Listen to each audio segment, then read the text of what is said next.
Alright, it's Friday morning. What time is it? A little after 10. The dryer's running.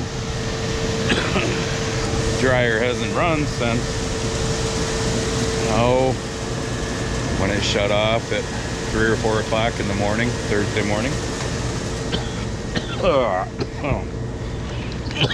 Swept off the bees wings off it too. Ooh, lovely. So I'm going to show you something. Alright, right now it's saying speed up because it's too dry. That's the wet moisture coming in.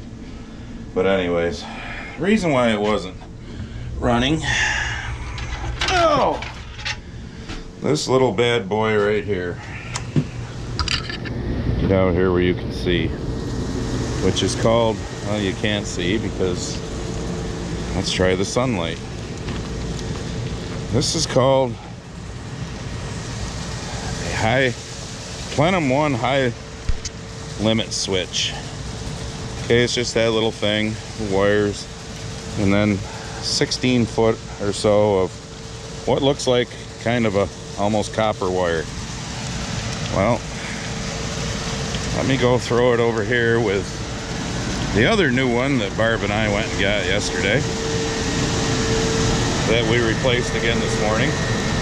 So here's 2 of them that are junk.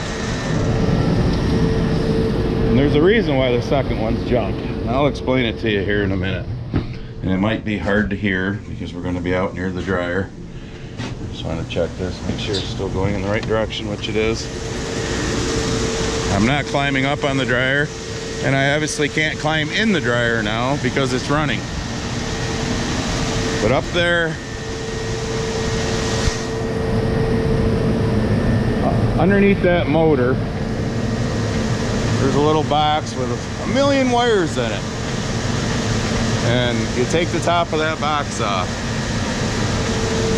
And then that thing, which is laying on the ground here, stays there, and the 2 black wires hook into some red wires up there. One hooks into 2 and the other one hooks into 1. But anyways, it goes through the dryer. And like I said, we can't get in there because she's hot. You gotta go in the back door. It comes down the right hand side, way in the front. You gotta climb up on top of the burner housing. Take a wire nut off and thread it through there and through a rubber grommet. And it's kind of a 2-person job. I helped the tech this morning. All right, here's where it gets interesting. Going back in the shack so you can hear me.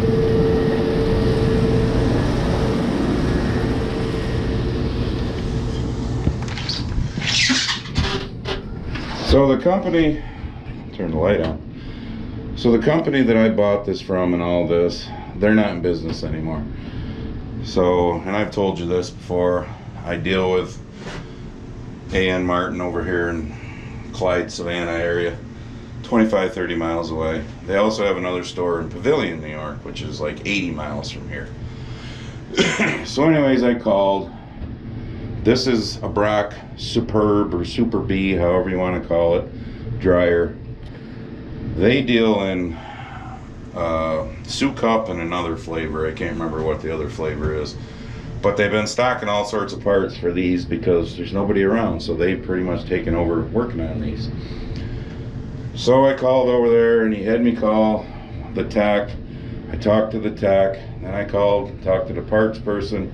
They said they had one of these Brock ones. This is an SQ16. The 16 means 16-foot dryer in Pavilion. So Barb and I were like, all right, 3.5 hour drive round trip, 80 miles, 160 miles total. Let's go do it. So yesterday we took off, we did it. Picked up this part, which was like, I think he said $87. Got home. Well, it was a 24-foot. Well, come to find out last night at like 8 o'clock when the tech called me back after I told him what I fucked up.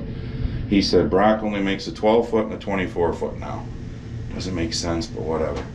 So when I put it in, I wound up cutting it off to the length that we needed instead of just wrapping all the extra around. Well, that wire is not really a wire. It's a little tube, and apparently it has gas in it. It's called Plenum 1 high limit sensor. Now for you farmers, did you know this? Because I didn't. So we learn something every day. But I didn't know it had gas in it. I cut it off. Barb and I tried it yesterday afternoon when we got done. Hell, it wouldn't even make the dryer start. The old one that was shot, I could start the dryer. Instead of getting up to the 210 degrees, to get up to like 160 and it would kick off. And that's how we figured out we needed a new one. So anyways, they said they actually had one, but it's a Sukup brand over here at the place that's only 25 or 30 miles away. Communication yesterday was not great between me and the tech and me and the parts guy. They're great people, not slamming them at all. I wish somebody had told me that that tube had gas in it, make sure you don't cut it off. The one guy did say, well, try not to kink it. Okay, I mean, you would try not to kink a wire too, because it's a cocksucker in plain English to thread through there. Barb was on top, trying to push it through as I was in, trying to get it through the stupid rubber grommet and the wire nut, and then thread it through all the other places that it holds up in there, which I did that this morning. I went in the dryer while the guy was up on top, feeding it through. Well, the one they brought today was even longer than the 24 foot. So we wrapped it around a bunch of times inside, and it works. Now, moral of the story, because, you know, some of you watch the doofus 2 hours east of me, and I've read some of his comments before on his videos where, you know, he's doing it right because he's a first generation farmer and you gotta learn, so work on shit yourself, use the old junk, work on shit yourself. You know what? I wasted a half a tank of gas, 3 hours in a truck round trip, haven't picked corn in over 24, close to 36 hours or longer now. Ruined an $87 part. Probably got $200 in service call and, you know, time here this morning, plus another $87 part, which who knows, Sukup might charge more for it. When I should have just had, well, I should have, if communication was better, we wouldn't have had this problem. But for me, the moral of the story is, I'd rather have fucking spent $300 the first time. Hey, come out and do it, because you know what you're doing. Because basically what it amounts to is there's some shit in life that, you know, yeah, it's great, I learned something, but you know what, it cost me money to learn something. It would have cost me less money to have the people who know what they're doing do the job, because I have no problem admitting that I'm not a dryer expert, I'm not a dryer mechanic. So I don't know, like I said, what pisses me off is I want the non-farmers especially to know what real farming is. Real farming isn't just piss money down the drain because you're gonna make YouTube content of, look at me, I can do things myself, because that's what you gotta do to be efficient and make money. How efficient was I the past 2 days now? Not very, because I should have just said, come and do it, get it done. Instead of me and Barb doing what we did and then screwing it up. And that's on me, because I guess I should have known it had gas in it. I don't know. Tell me, farmers, did you know that those little tiny ass, what look like wires, are actually not, and they have gas in it inside your dryer? I didn't know that. So back in the shop here, there's the original. There's the other one, and the one that they just put in looks identical to this. So it looks to me like the companies all use pretty much the same sensor. And that, it's in the garbage can now if you're wondering, is not a wire. It's apparently a little tube that has gas in it.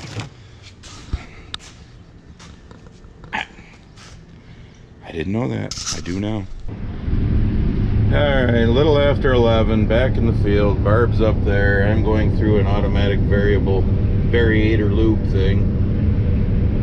It basically puts the sheaves all the way down to minimum. Now it's going automatically up to maximum. It says this operation could last some minutes. It's usually a 3 or 4 minute total. 5 minutes at the most. Then it puts it back to your normal settings. So basically the 50-hour grease fittings that you grease that we did back at 50 hours, a little before 50 hours because it was at the shop. Now it's putting it back to the previous position. So basically it spreads the grease around.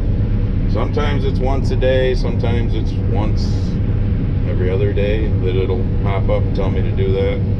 It popped up before we even started picking. I got here to get ready to drop the head and go, so good time to do it right before we get started, because today is just Barb and I, because John took the weekend off today and Saturday and Sunday going up to their hunting camp hunting, so which they do every year. So, and it's not like Barb and I for years didn't pick 3 loads, go home and dump them, come back, pick 3 loads, go home and dump them. So that's what we're doing today. We're old schooling it again. Oh, this is unique though. Disengage threshing and header. So you have to turn it off. Procedure is complete, and now I'm going to turn it right back on. But you can't just turn it on when it says it's done like that, because it won't register that it did it. I don't understand that part. All right, so let me re-clarify something that I just said. The variator loop thing. It was done doing it, but it wants you to shut off the head and the separator. That's the combine for you non-farmers. So it reads procedure completed, and then you can turn the stuff back on. First time I ever did it, I didn't. I just like went, and it doesn't tell you that the procedure is completed. So that's all. But yeah, corn's still yielding really good and still around 19%. Alright, well we're back from dumping 4 6-wheelers because we loaded 2 and then loaded 2 in the cart. Had a tractor trailer show up, so got that out. Thought I'd open up this 13 or 14 acre field here just to see if the outside was wetter and, you know, blended in with out there. Yeah, it's not, so it's just as dry as the rest of it. I don't know what happened there, whether I ran some over with a sprayer, hooked it with an anhydrous knife or something, but so yeah, there's no difference between this and what's left out there. So I don't know, maybe I'll just stay in this field for now. They're supposed to be coming to get another truck in a couple hours. I hope so, because we're running out of room again. Yeah. My channel seed salesman stopped by. Farmers for Trump.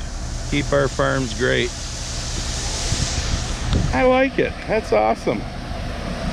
So, oh look, Barb and Chelsea are running and hiding. Yes, Chelsea's here. She's been going back and forth with us.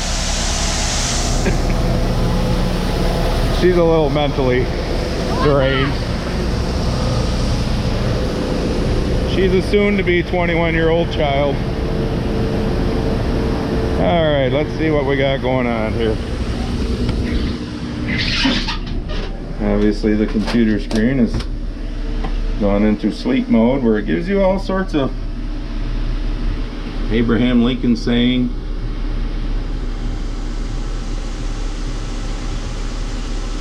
I'll let you read it. Okay, enough of all the sayings. 19.7. It's about what the combine's making it to. Target's 15.4. We're right on. That target means because it's running at 209 degrees.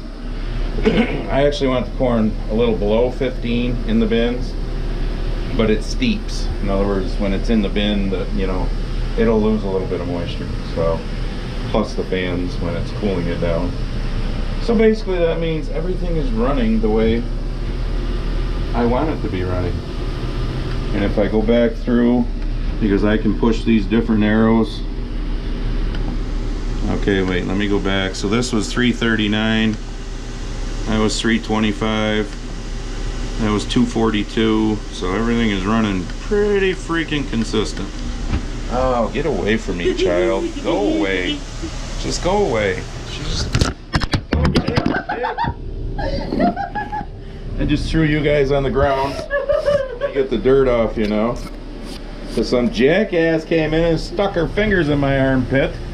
Yes, you. So anyways, this is working.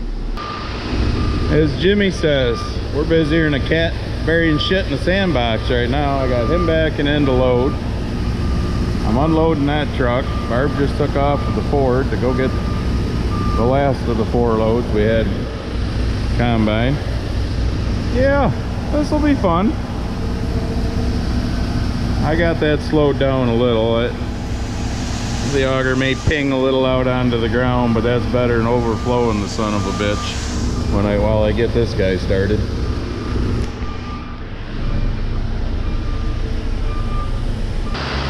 Well, you can probably tell by looking at the sky, because it's only 4:30. They predicted rain late tonight, like after dark, late tonight, into tomorrow morning. I just looked at the radar. Yeah, guess what? There's rain coming. Then I looked at the forecast for our local, and it says like 5:15 through 7 o'clock, moderate rain. So I get done loading him, I may be going over, blowing the combine off, rolling the tarp on the cart if she didn't, because we had planned on going back over and picking more, and we may be calling it a day. All right, here's your one more thing. It's 6 o'clock. We're quitting. I mean, the sky's lightening up some, but they still show chances of rain. I drove back. It was sprinkling. There's deer up there on the hill. Yes. So one more thing. Let's see. What can I come up with? Oh, yeah, I got something for the, you know, I won't say haters, but I remember the one dude who called me a cocksucker and everything else because, you know, I was ragging on the, you know, who 2 hours east of me, and, you know, you think everything you do is great. Everybody should do everything your way. Well, you obviously don't fucking pay attention, because one of my favorite sayings, you know, you be you and I'll be me. And I don't give a shit if somebody wants to go bankrupt trying to be a farmer. Whatever. More power to you. That's one less that we have to deal with. But I think I proved my point from videos this spring about getting your shit in the ground early, as long as the ground is fit to work. That test plow had 103-day corn in it, which was the longest one. That came off at 21.1%. Everything else came off between 17 and 19%. There might have been 1 or 2 that were like 20%. The farm we're working now, 19. Well, you've seen the dryer screen. 19s. I mean, the yield here, and from what I hear all around New York, is just phenomenal. So the problem now is moving corn. I had that 15,000 bushels sold. That outfit has come and picked up their 5,000. Probably, I don't know, 5,100, because them boys took some fucking hogs for loads. I think the one guy had just shy of 39 ton. 3 35-ton loads covers a 5,000 bushel contract. So, but the other 10,000 bushels I got sold with the other company that I've done business with for years. Yeah, he got 1 load on Tuesday. I was just texting with the driver. He's not sure what that feed mill, Cochecton it's called, Cohocton, Cochecton, however you pronounce it, what their schedule is for next week, if they're taking any. Well, holy shit, you got 7 more to get. I hope we don't do 1 a week, because I don't really want to wait 7 weeks to finish my harvest, but I think I'm going to have to sell some more anyhow. And if I do, I'm not going to lie, I'm going to probably sell it to this new company that I just sold the 5,000 bushel to, because bing, bang, boom, they were here and gone, all 4 loads. So, and that's what we need to, you know, get done. I mean, it's October 25th when I'm doing this. You'll see this video probably at least a week or better after that, because I've been trying to get videos ahead to get them out every 4 days for you guys. So it's almost November 1st. I mean, we've had some pretty mild winters the last 2-3 winters. So we're due to, you know, have one of them hunting seasons I told you about, where I remember walking through snow that was knee deep. So, all right, I guess we're getting pizza since we were done early. So, pizza and wings. So press on the Grumpy Farmer apparel link, because I'm a t-shirt grifter. and get your Grumpy Farmer apparel. And I don't know, I guess we'll see you in the next one. So I will say one more thing. If you're seeing videos with guys that still have corn that's pretty green and it's almost the 1st of November, yeah, our test weight has been not as good as I thought it would be. This stuff right now that I'm running through is running between 55 and 56 pounds. It's not picking up through the dryer, which is weird. Yielding like a bastard, but I've had a couple loads that were 53 to 54. I mean, I'll take it. It's better than the 50 to 52 shit we had last year. And someone else, you know, 2 hours east of me showed that he had 48 pound test weight in his test plot. But what do you think corn's going to weigh that's still green right now? So it's called priorities, folks.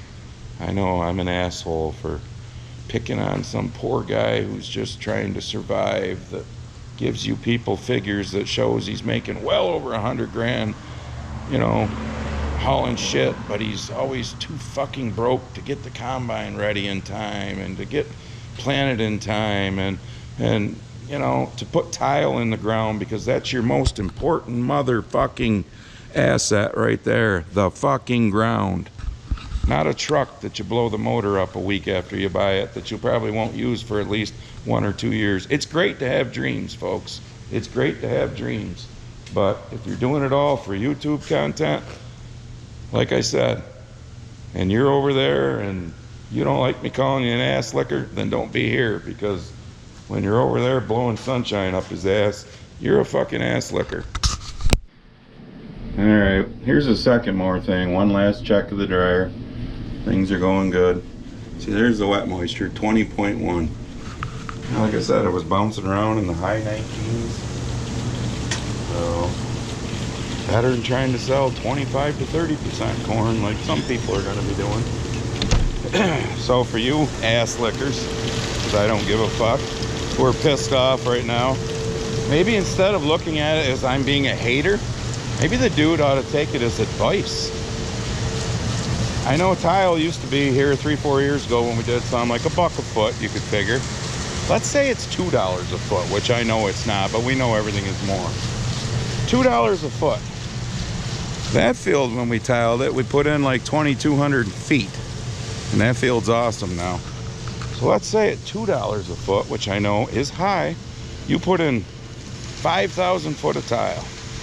Your fucking ground is mint then.